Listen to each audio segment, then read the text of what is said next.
waratada danyarta ah ee ku ganacsata suuqa inji ee magaalada Hargeysa ayaa maanta cabasho ballaaran ka muujiyay maamulka suuqaas maayarka Hargeysa iyo waliba xildhibaanada reer Axmed Bagax. Ganacsatadan danyarta ah ee suuqa inji oo maanta telefishinka madaxa bannaan ee Bulsha TV mikrofoonka la dhex qaaday ayaa uga xog waramay xaaladda suuqaas oo uu mushaakil badan hareeyay labadii sano ee u dambeysay. Danyartan ayaa dareen qiiro leh ka muujiyay xaaladda ay ku sugan yihiin iyo tacadiyo isugu jira xadhig jirdil iyo burburin hantiyeed oo ay sheegeen inay u geysteen koox isbiirsatay oo gacan siinaysa gudoomiyaha suuqaasi. Waa kuwan danyarta waratada ah ee suuqa inji ee magaalada Hargeysa oo ka cabanaya maayarka Hargeysa gudoomiyaha suuqaasi iyo xubno xildhibaan ah waxayna baaq u dirayaan xukuumadda dhexe ee Soomaaliland. xildhibaanadii baan cunay gudidii baan cuntay gudoomiyihii baan cunay waaxdee la keenay waxaana lagu cunay qabatay halkan taaganahay cagaha dhulka ka qaadana la yiri waa khali waa taasoo khaliya tiina midahana laga oodo wana laga qaadaya madaxweynaha waxaan ku codsanaynaa Soomaaliland inuu soo gaaro oo noogu yimaado meesha sida nala galay iyo sida nala jimciidana lagu soo dulo wana la xasuuqay intii wixii ka dhaca annagu waan ku dhimanaynaa waan ku shahiidaynaa meel kale ma haysano inamadeedii faqad dishaa ku aasan kuwii ay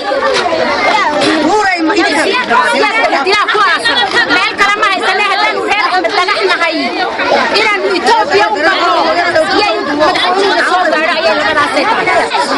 waayo sababtoo ah imika intii meesha xilka qabsatay waxa meesheeda la yeelo mooyo wax la duniyaa ma jirto afarta xildhibaan xaafadda Axmed Bagax aad noo soo diraysa inaad naga joojiso ilaahay noo yimaado xildhibaanada afarta waaxooda kala soo baxay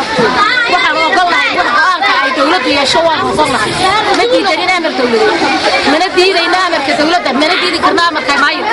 Sidoo kalena ganacsatadani waxa ay carabaabeen inay ka maqan tahay lacag gaadhaysa 50 milyan oo ay sheegeen inay ka aruuriyeen maamulkan ay tibaaxeen inay kala noqdeen kalsoonidoodii mas'uulnimo waqti hore. Waatan mid ka mid ah ganacsatada oo si qiiro leh ula hadlaysa madaxweynaha Soomaaliland isla markaasina ka dalbanaysa inuu wax ka qabto mas'uuliyiintan ay sheegeen in ay dulmiga ba'an u geysteen. Waxaanayo hanadkii la dhalayo maatida kii horkacay hooyada u baaqo hiifkii ilaahay kan habarka qabino ciida ku halgamay nacabkana ku heeray halbawlana jaray dabadeed dhehlayo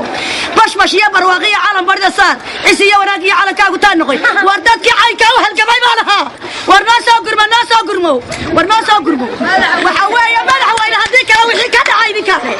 Si kastaba ha ahaatee suuqa inji oo ka mid ah suuqyada ugu waaweyn ee caasimadda Hargeysa ayay maanta ganacsatadiisu ku jireen gadood baahsan oo ay ku dalbanayaan in dib loogu soo celiyo goobihii ay ka ganacsan jireen oo laga iibiyay ganacsato kale iyo